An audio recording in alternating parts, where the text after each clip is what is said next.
In a corporate world where all employees have great leaders with no egos that create fun cultures where people can do their best work, the employees and companies thrive while doing great things for the customers, themselves, and each other. Well, we know that rarely happens. I'm Jeff Palacio. I have been a leader for over 40 years for every t-shirt size company, from small 16 employees to extra large over 1 million. Please join me while I interview outstanding leaders that will share stories of great leadership and not so great. It will help you become a better leader while poking fun about all the crazy shit that happens in corporate America.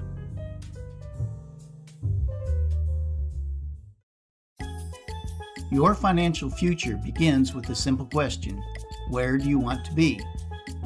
At Systemize Financial, we help successful individuals and families through our mission to simplify your financial journey, empowering you to enjoy life and wealth on your terms. The question sparks a conversation that goes beyond numbers, helping us to understand what truly matters to you and the kind of financial plan that aligns with your life goals. It also allows us to identify potential challenges and opportunities so we can proactively address them. The outcome is a plan that empowers you to acquire, grow, and preserve your wealth. Systemize Financial is gearing up to celebrate 50 years of service.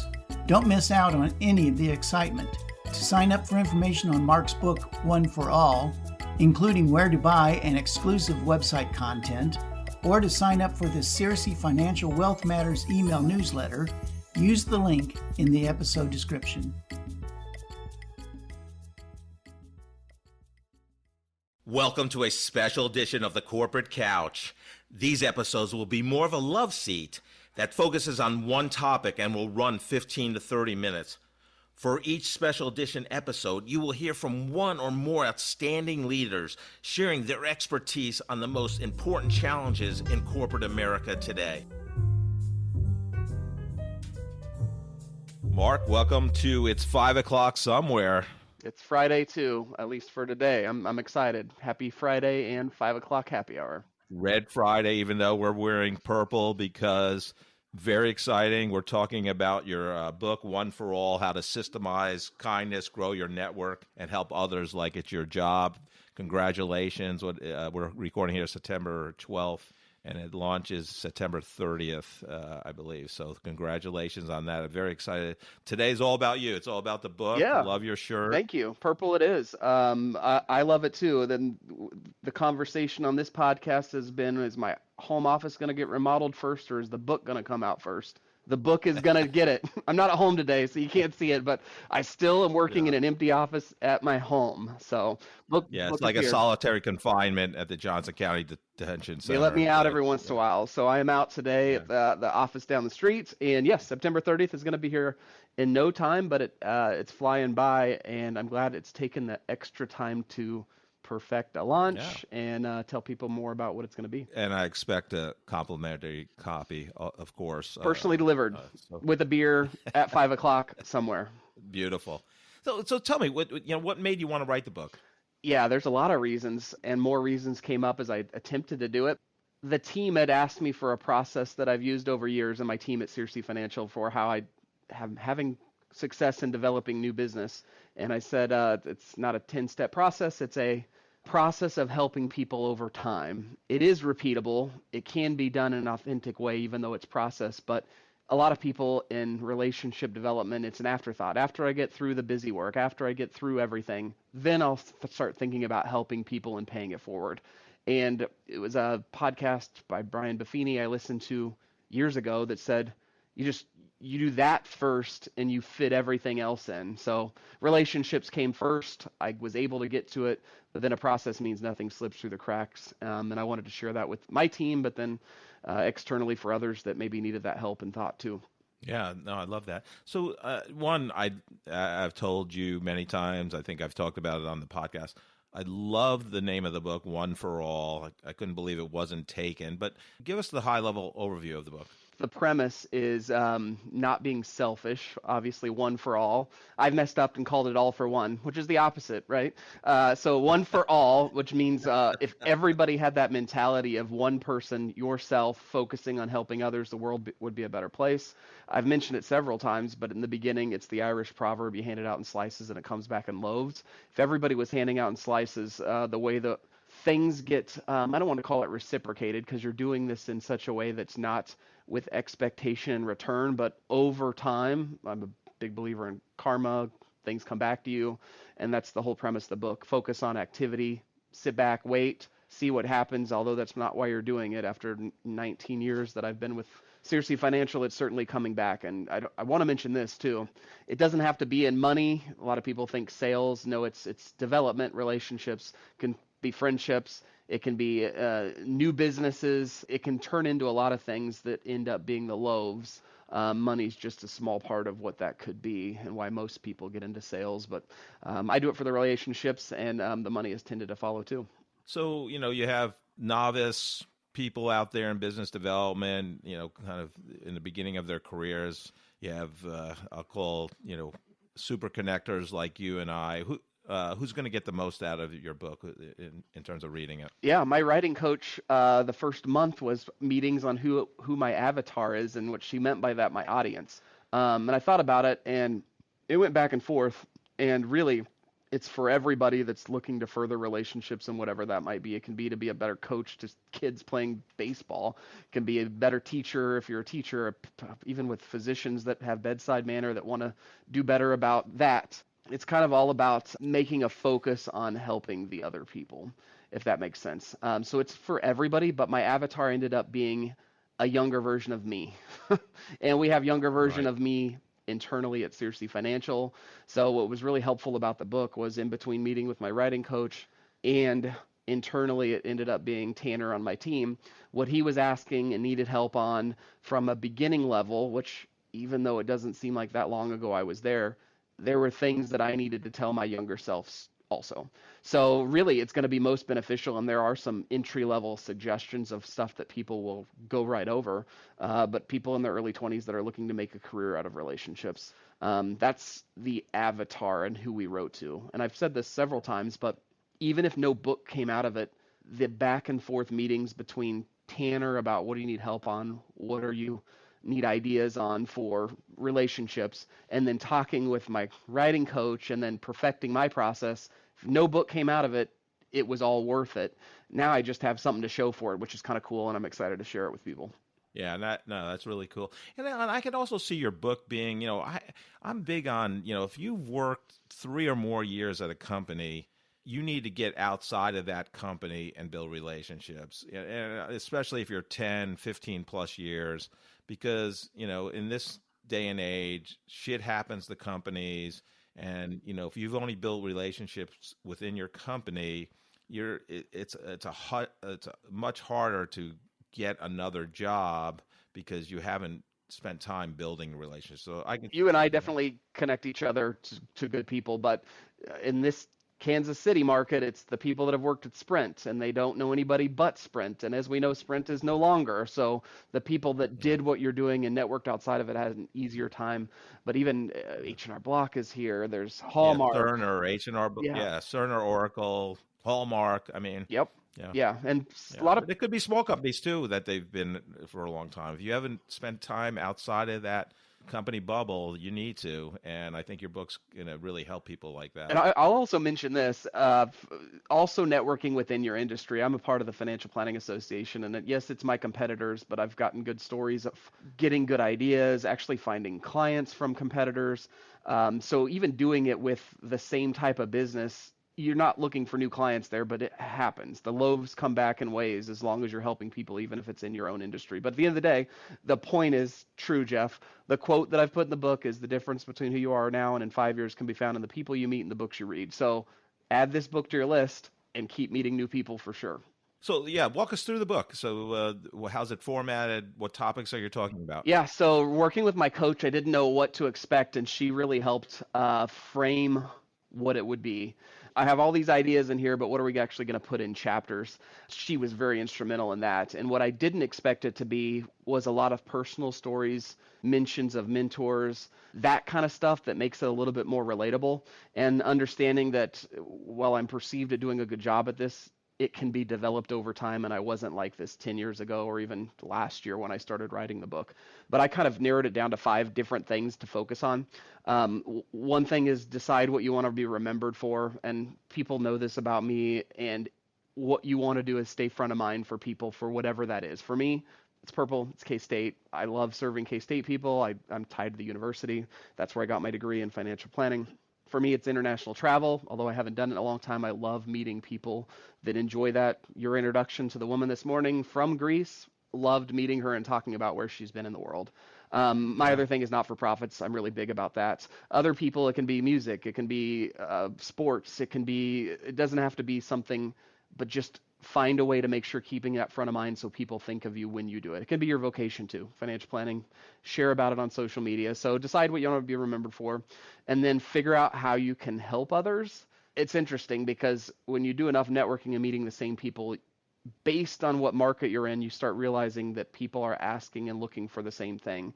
So rather than just saying, interesting, what I've tried to do is be a resource for what that common thing is and create either introductions to help that person or a website or a company or something to lead them further. And when it's a common theme, it's not like recreating the wheel. You're doing it for a group of people because a lot of people need that specific help. So identifying that and finding a way to either I blog about content and then I share it with people. I keep a great list of people I like to introduce that are providing services that I find that the people I'm meeting need.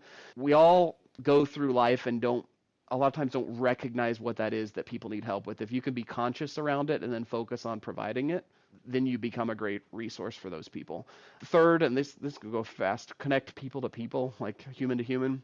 A lot of people don't do that. The pandemic happened. It's not happening as much. Back to my quote, your difference between who you are can be found in the people you meet. And it doesn't have to be with any agenda. Show up, listen. You know this. How can I help you? What are you struggling with? How do I further your agenda? And if you do that in such a way that pays it forward, it does come back. So supporting others like it's your job. And then, you know this about me, follow through. Man, I don't respect people that don't follow through, but now I have to make sure I'm the person that follows through, right? I can never let it be the thing that I hate. So most people have good conversations with no set of follow-up or, I'll do that next week, and then they don't. In the book, it's a system for how to follow up and create templates for that. And then finally is just nurturing the relationship, including the one with yourself. You don't meet people and you're done after you send an introduction and meet. I have a way to stay in front of them. And then personal well-being is very important for me. So there's just some thoughts and process behind how you can do that, because if your cup is full, you can't give it out, right? You can't take in more. So we need to figure out how to make sure we're doing well so that we can help others. So those are kind of the 5 different parts of the book with lots of stories about my personal life intertwined. Yeah. We've discussed this before. Your follow-up skills are unparalleled out there, and I need to work on that better. I'm behind the 8 ball on intros and following up on a couple of yours that you've introed me to people, and I still haven't followed up. So, I'm going to definitely read that chapter over and over. Yeah, I mean, it's like your kids. You can't have a favorite, but what are some of the topics that you wrote about that really resonate with you? I think a lot of people have seen my connection piece, and I've just coached people and actually have a template for people to use it. And that goes back to decide what you want to be remembered for. If you have a connection piece, it's a 1-pager. Like every chapter has a takeaway for something that people can slow down, implement, and use with their communication and follow up. But that connection piece for me is the way to remind people, like, this is what I like. This is who I am. If there's people that resonate with this, please introduce them. It happens to be in my business. I can help anybody and everybody, but if I'm going to help people, I'd sure love for it to be people that share similar passions and interests. And so I don't ask for, I serve doctors. I ask for people that bleed purple for K-State, like your brand, whatever you want to be remembered for. Because if you're out meeting those people, life is going to be better because of it. So that takeaway is not a hard thing to create, but most people don't have what that thing is that they can hand to someone after they first meet with them or before. Unfortunately, part of my brand is being a New York Jets fan, probably one of 3 in Kansas City. So, being a bleeding purple and being a K-State fan is probably a better brand here in Kansas It City, works. but It, oh well. it does work well. It does work well. And unless we lose to Yeah. KU in football this year, and then it doesn't work so well. Give us an example of a personal story you told in the book. Yeah, aside from a lot of the mentorship stories, and you're mentioning there a bit, one of them that I told about without expectation is someone that's interested in financial planning, and again, it goes back to they're coaching a future competitor or someone that could possibly join my team. They were actually living in another city. I helped her consider and get to know what we did, let her shadow me without client data, of course, and then she went back home to her home city, and I introduced her to K-State's financial planning program if she was going to enroll in it. Anyways, life changed, family events happened, and she did not get into it. But because I was available to support her, she became one of my great referral partners, referred one of our biggest clients out of Western Kansas. So I didn't do that for any of that, but it came back, and now there's a friendship, and who knows? She could turn to financial planning at a tail end of a career. A lot of people have second acts, so that could happen at 55, Right. and we're at a position where she could join our team. So it's interesting if you just give and help people without an expectation. I'm blessed because my role in the company has been created about having capacity to do that. Not everybody is. That's why systemizing it is key, so you can do it and not spend a lot of time doing it, if that makes sense. So I always ask authors about their writing process, and what was yours, and what was a big aha during that writing process? Yeah, so I Streamline Books is who I had help with the book, and it's from having a writing coach that does the ghost writing. I wrote a lot of it. We worked together. We tweaked back and forth. Worked with someone to create the cover. Worked with someone to bring it to market. They were really good about making that process happen in a timeline that was a year ago today. I had the idea, and it's coming to market in a couple weeks. So I think that the fact that I had regular meetings with a writing coach that said, we need to be here by then, or I need you to write me something here. I need you to think about this. And honestly, we're in an interesting phase of technology, leveraging AI. Like, I'd write a chapter, but I didn't know how to have a hook, or I didn't know how to, I couldn't think in my own mind what personal stories I wanted to add, but I could feed what I'd written into chat and say, ask me questions about my life that might make me think of things that tie to this. And so it was incredible that it's like, it's in my head, but unless I get asked or prompted, which AI has helped with that. So even though it didn't write it for me, it really helped push things forward. And I've never liked writing. And so this was, I thought, a big challenge for me, but the writing part of it became more of an enjoyment and learning to get over that block in my head. Now writing comes easy. I used to write one or two blogs a year. Callie, our director of marketing, would beg me to write something for the FPA, Financial Planning Association. And this year, after I'd been done with the manuscript a few months, I've been on track for writing one blog a week, which is, 1,000 to 1,500 about a topic.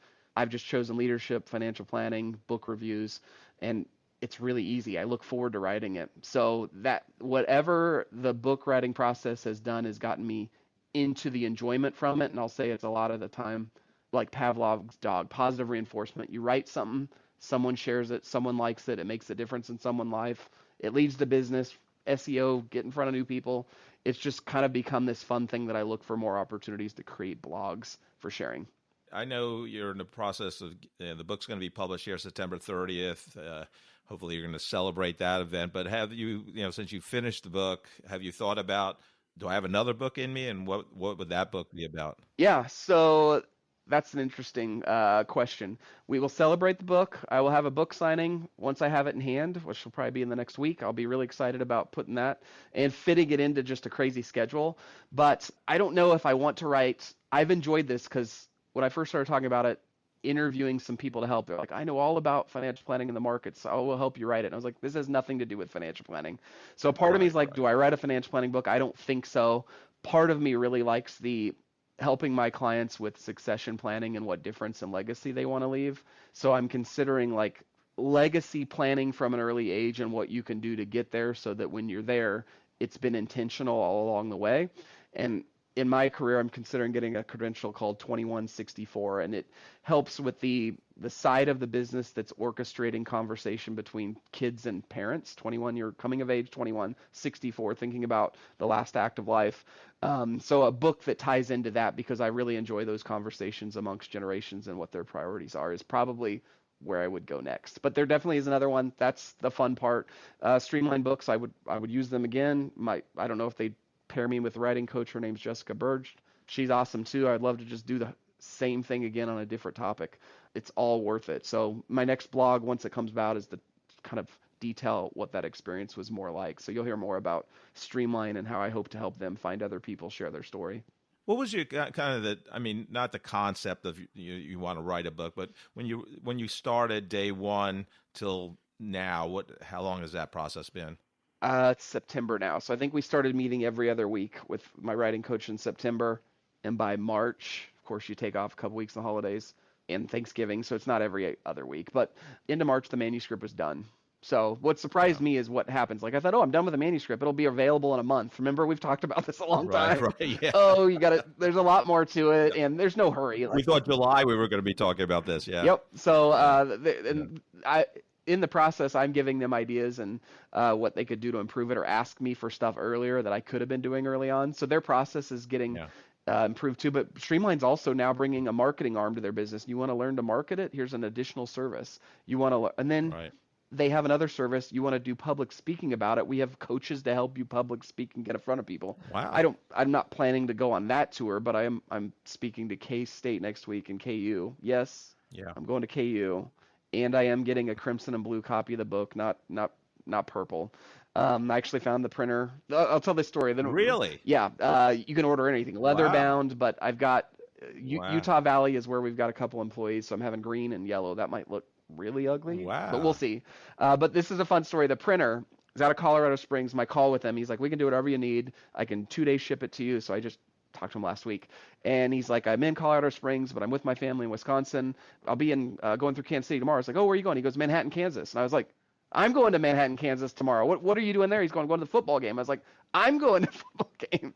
And I didn't meet him, but turns out this printer that I randomly get connected to played football for K-State.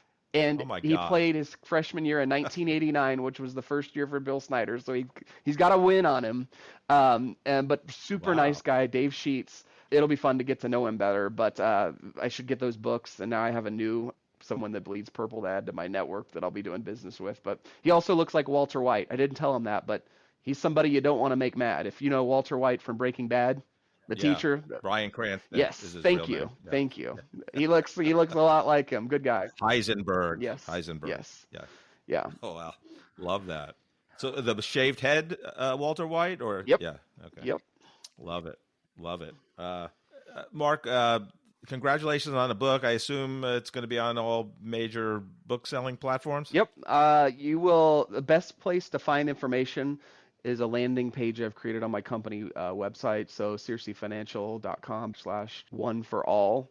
We can put it in the show notes, but that's where some blogs I've written on it. That's where you can find a link to buy it come September 30th. And we'll be having some marketing campaigns for it. So by the time this comes out, you'll hear more about it. And hopefully there'll be some new opportunities that come up for it. So it's going to open a couple doors I didn't expect and meet new people just like I did with that printer, Dave Sheets. Mark, congratulations again. Thank you for helping others your whole career, and I'm excited to read the book. Awesome. I appreciate it. Thank you for listening to this special edition of The Corporate Couch. If you enjoyed the episode, I would love for you to take 2 minutes out of your day to rate us 5 stars and write a review. Please join me weekly where I interview great leaders that share their career journey and their leadership wisdom.